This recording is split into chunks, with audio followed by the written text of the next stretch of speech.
Judge for yourself. The American media are running with the lies. But a lot of American media is... If you say that, that would be anti-Semitic, so I'm not going to go there. All right? Oh, is that anti-Semitic? Yeah, I mean, I think he's playing a little close.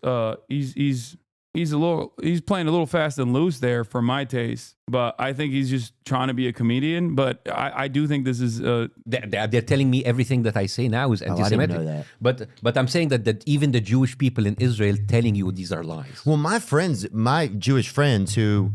They say that the media is mostly run by Jewish folks. I don't think that's... It is. They told me that. It is. All of the corporates... This is bullshit. I don't agree with this at all. I don't agree with Theo Von saying that. And I've heard Theo Von say this before, and I have criticized it as well. I think this is like super fucking old school. It's probably one of the most like insidious forms of it too. And I think this, like, whether intentionally or unintentionally, doesn't matter, absolutely fucking leans into... Norm Finkelstein said this also. Yeah, well, Norm Finkelstein is literally the son of Holocaust survivors. And he is, a Jewish man. It's also... My position on this has always been, one, Jews are not fucking monolithic, okay? Like, it doesn't matter. This is the idea that, like, there are Jewish people in fucking media, and that therefore this somehow feeds into the pro-Israel position is so fucking ridiculous. Especially because guess who I have on my fucking show all the time? Jews in media. Okay, the fuck? Some of the most like aggressive anti-Zionists out there are the very same Jewish people that work in media that I have on my stream. It's ridiculous. I don't think that this is like appropriate. I don't agree with it. I don't like this at all. Maybe not give Ethan and D-Bag ammunition. No, I'm openly calling this shit out. The CEOs are, but that's a different. But I don't want to go into their intention. I'm just giving you a case that it didn't we have. Can't say that though. Well, according to a bill that was passed by the Congress 2 months ago, there's now an anti-Semitic bill that any criticism to Israel will be counted as anti-Semitic. Any criticism to Jewish people who might have a dual loyalty to Israel and America, if you attack them, that will be called anti-Semitic. If you talk about AIPAC controlling the elections and giving money, that's anti-Semitic. And it's like, wait a minute. Yeah, this is way too fucking close to like. It's way too close to the fucking it's just like he's talking about dual loyalty and shit. Like this is not something that I've ever personally agreed with. I don't give it any fucking room to breathe whatsoever, and I think it's a very dangerous. The Jews that occupy leadership positions in media have those jobs because they're right-wing capitalists, not because they're Jewish. Exactly. Let's bring back my favorite anti-Semite destroyer, okay? Vladimir Ilyich Lenin, who talks very famously about the enmity caused against Jews in Tsarist Russia. His speech is important to remember because it is prescient even now. It's something that I have brought forward many times over. All of this enmity is a simple distraction. It is hatred that those, which by the way, I did talk about at the Oxford Union speech as well. Enmity towards Jews is an old trick by those in positions of power even before capitalism existed, even before the Industrial Revolution. It is utilized as a simple mechanism of distraction. Okay? Anti-Semitism means spreading enmity towards the Jews. When the accursed Tsarist monarchy was living its last days, it tried to incite ignorant workers and peasants against the Jews. The Tsarist police, in alliance with the landowners and the capitalists, organized pogroms against the Jews. The hate of the workers and the peasants. The landowners and capitalists tried to divert against the Jews. In other countries, too, we often see the capitalists fomenting hatred against the Jews in order to blind the workers, to divert their attention from the real enemy of the working people, capital. Hatred towards the Jews persists only in those countries where slavery to the landowners and capitalists created abysmal ignorance among the workers and the peasants. Only the most ignorant and downtrodden people can believe the lies and slander that are spread about the Jews.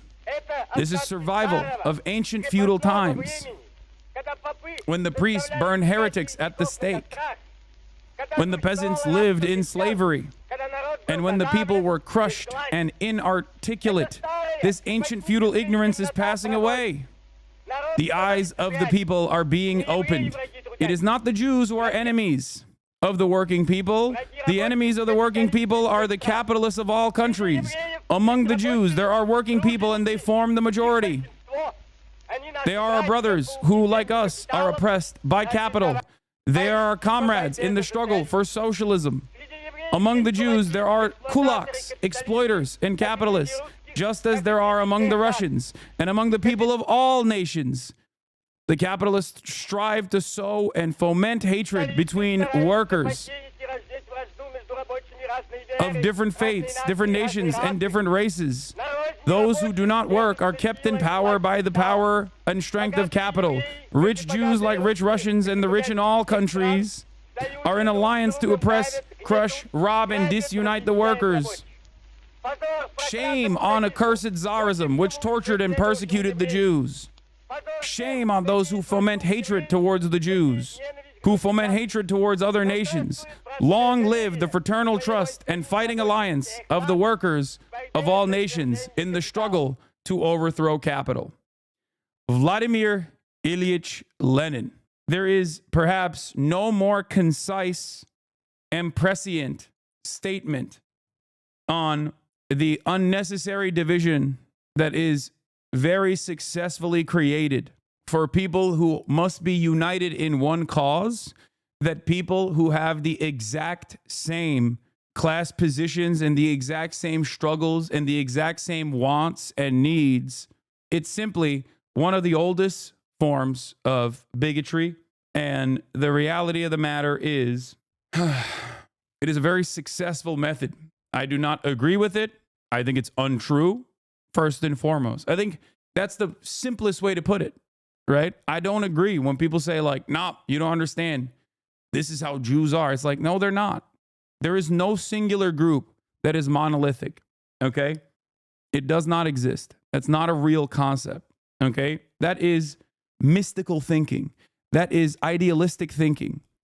That is good-bad dynamics. I do not traffic in these conspiracies, and I do not believe in these arguments, because that's not how human beings are, okay? It is immaterial and unproductive, and created as a mechanism of distraction. And I think a lot of people fall into these fallacies because of their liberalism, okay? Liberalism causes people to think in good-bad dynamics, okay? Liberalism causes people to think in terms of the Marvel Cinematic Universe. And when you think that way, you always have to find an enemy, okay? Someone has to be doing things, pulling the strings, because you refuse to see that those who are openly pulling the strings in broad daylight and engaging in class collaboration are those in positions of power, the capital owners, a consortium, a network of capital owners who are in positions of power all around the globe, regardless of their background. And they do this because they've designed society in a way that suits the profit motive. They do this in a way to ensure that they still end up reinforcing the structures that bind us. Okay? Let's see what Noam Chomsky had to say about this. A little bit different. For one thing, there's two questions. There's a number of questions to ask about that. You know the book, I'm sure. Yeah. Lenin died 25 before Israel. We live in a different world today. It don't matter. If you think Lenin's analysis in that regard is not applicable when in fact the time when he was alive was infinitely more susceptible to anti-Semitic ways of thinking. He's talking about World War I with respect to capital owners causing division amongst nations. So even if you were to talk about this from the framework of Israel alone, right? Lenin would understand that there are workers who are also united in their class struggle against capitalists, even in a nation state such as Israel. Anyway, Leo Frank was a Jewish man who was lynched because he was wrongfully convicted for the murder of teenager Mary Fagan. Jury believed the black man's testimony to Jim Conley over Frank's. A witness averred on his deathbed that he saw Jim Conley kill Fagan. Leo Frank is used as a dog whistle for Jewish people doing crimes of pedophilia and killing children, saying Frank is guilty today. He's literally just dog whistling. Yeah, I didn't know that. Sorry. I mean, I don't know the full details of the Leo Frank story. I know that it was like the pivotal reason why the ADL began. One thing has to do with the quality of their claims. The other is about its reception. Notice that I think it is well received. And I think the reason is it exculpates the U.S. government. It says, look, we're fine. But what can we do? There's this powerful Jewish lobby that's controlling us. So we'd be delighted to be benevolent and, Dude, banger. Straight up. It abdicates responsibility away from America, American capitalists, the American State Department. It's such a comfortable little narrative. And it is no different. It's a dual narrative that exists when Americans also look at the situation in Israel and go, well, they say they're doing this for Jews, right? And think, okay, maybe fucking this has something to do with Judaism. Like they're saying they're doing this for Judaism, right? When in fact, American Jews have very different opinions and a very different relationship with Israel from one another. They are not in agreement with one another on their relationship with Israel and how it must exist or how it should exist. And this is before we even factor in the very desperate and very deliberate social conditioning that exists and how Zionism has basically reformed itself as a new national religion for a lot of Reform Jews in America, okay? In their upbringing, in their development. Having said that, however, we always forget to mention something truly important in this process, which is Christian Zionism. Christian Zionism historically has predated Jewish Zionism. It blows my mind that people just simply don't understand this. Like, it was actually Jews in the UK that openly criticized the Balfour Declaration. Lord Balfour was not exactly a fan of Jews. He was, however, a Christian Zionist. We never consider CUFI, Christians United for Israel, and its importance in this subject. We never consider that there are 10 times more rabid evangelical Christian Zionists in this country than there are Jews in total. Anti-Zionists, Zionists, it doesn't matter. The number of Christian Zionists in this country who believe in a Armageddon theological justification for why Israel must exist in the ways that it does as a ethno-state for the chosen sons of God numbers 10 times more than the number of Jews who, all Jews in general, anti-Zionist Jews, pro-Zionist Jews, ultra-Zionist Jews alike. Yeah, Zionism started with Balfour, clueless. No. Do you think that I am unfamiliar with the inception of Zionism? Do you think I don't know who fucking Theodor Herzl is? Are you stupid? I'm just saying that Theodor Herzl, despite being secular himself, had to make as many different arguments as he possibly could to justify this to an audience of global Jewish community, to an audience of Jews who did not like the argument at all originally. Edwin Montague was the only Jewish minister at the time who was very critical of the the Balfour Declaration. He barely justified it. He called it straight up settler colonialism. No, that's a justification, chatter. It was a different time. That was him selling it to other colonialists to say, we will aid in your effort of controlling this region. That is a justification. We just look back at it now. That's the reason why the early JNF, like Jewish national funds and whatnot, were openly considered colonial funds. Like they knew that what they were doing was settler colonialism, and that's how they were trying to present it to non-Jews who were also involved in this process, who also were like, no, this is great. Theodor Herzl originally went to the Ottoman Empire and was like, give me Palestine. The Ottoman Empire was like, no, no thanks. Yeah. Herzl famously rode the Cecil roads. You are being invited to help make history, Herzl rode the roads. It doesn't involve Africa, but a piece of Asia Minor. Not Englishmen, but Jews. How then do I happen to turn to you, since this is an out-of-the-way matter for you? How indeed? Because it is something colonial. You, Mr. Rhodes, are a visionary politician or a practical visionary. I want you to put the stamp of your authority on the Zionist plan and to make the following declaration to a few people who swear by you. I, Rhodes, have examined this plan and found it correct and practicable. It is a plan full of culture, excellent for the group of people for whom it is directly designed, and quite good for England, for Greater Britain. This man was only invested in the development of a Jewish ethno-state, okay? Theodor Herzl. And there were, he was far from the most aggressive at the time. I would say Jabotinsky was far worse in his commentary and his rhetoric and his open declarations and allegiances with fascism. But Theodor Herzl, seen as the, godfather of Israel, did not really care. He had one mind. He had one mindset. He would go and make a religious justification to religious Jews. He would go and make a secular justification to secular Jews. He would go and make a colonialist justification to colonialist non-Jews. It didn't matter. Do you understand? It was more so just, I really want this. I really want this bad. But let's get back to Noam Chomsky. Yeah, even a socialist justification. That's the other part. Labor Zionism.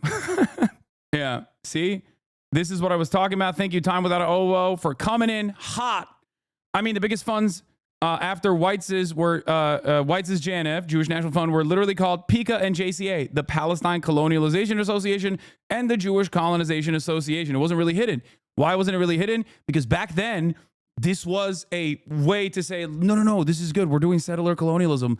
They didn't have that same fucking mindset. Funnily enough, PICA was a Rothschild project. Like they didn't look at this term in the same woke ways that we now understand colonialism as a bad thing, okay? It was a good thing being presented. Victims of colonialism were even less, it had even less voice. They barely have a voice now. There was a positive association with the term, not a negative one. Israel has taken control of territory in Syrian-administered areas of the Golan Heights, warning residents in 5 nearby villages to stay home. Prime Minister Benjamin Netanyahu stated that Israeli forces secured a buffer zone established by a 1974 ceasefire agreement with Syria after a swift advance by Syrian opposition forces led to the collapse of Bashar al-Assad's regime. Netanyahu asserted that the agreement had disintegrated and Syrian troops had abandoned their positions, necessitating Israeli action. We will not allow any hostile force to establish itself on our border, Netanyahu declared. Israel seized part of the Golan Heights during the 1967 war and later annexed it. While most of the international community considers this area Syrian territory under illegal occupation, the United States recognizes Israeli sovereignty over it. Following Netanyahu's announcement, the Israeli military issued warnings to residents of Ophania, Quneitra, Al-Hamidia, urging them to remain indoors. The fighting in your area forces the IDF to act, but we do not intend to harm you, said Colonel Avishai Adrai, the Israeli Army's Arabic language spokesman. Agriculture areas to the Golan Heights were declared closed military zones and schools shifted to online learning in anticipation of unrest. Syrians celebrated in the streets after opposition forces reached Damascus, ending 5 decades of al-Assad family rule. Crowds waved revolutionary flags in scene reminiscent of the Arab Spring, though questions loom about Syria's future and its impact on the region. If you found this video interesting, then make sure to hit the like button and subscribe to the channel for more videos like this, and thanks for watching.